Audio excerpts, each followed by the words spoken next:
I recently read in the news that comedy legend Ronnie Corbett passed away. It's interesting how we use that word legend in popular culture. Anybody who's been a significant player in their field can be described as a legend when they pass away. So we have a football legend, or a rock legend, or a comedy legend. And yet when that word is used of the Bible, it's usually used in quite a dismissive way. People will describe the Bible as a book of myth and legend, and they'll dismiss the characters of the Bible as matters of legend, something like a King Arthur of the ancient world.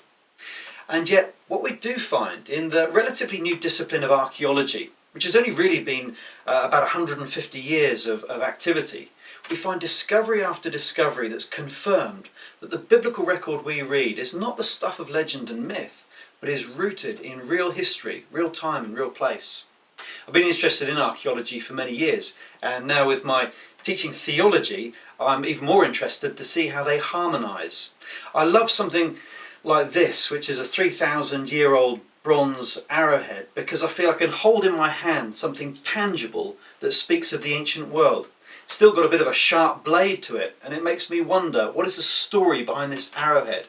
What happened when this was fired? No doubt some tragic story could be told. And yet the Bible is something of an artefact too. It tells us about events and people in the ancient world, and now using archaeology we can see how compatible the history we read is with what we find from the ancient world. And far from dismissing it as a matter of fictitious legend and myth, we find that many of the characters and locations and places that we read about can be confirmed from the archaeological record.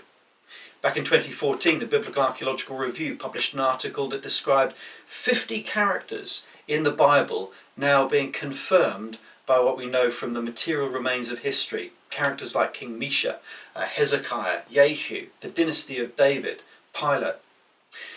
There are those, of course, who would continue to say, well, not enough evidence. What about these other characters for whom we don't have direct archaeological evidence? Well, it's important to remember that an absence of evidence is not an evidence of absence. Maybe we still need to wait and see what we yet emerge. But what we can say and what we do know is that the Bible we read remains rooted in real history. And there's nothing from the archaeological record to undermine that claim. In fact, what we do find is a confirmation and an encouragement that when we're reading this book, it's not just a collection of beautiful stories. It actually tells us about a real God and his real dealings in real history.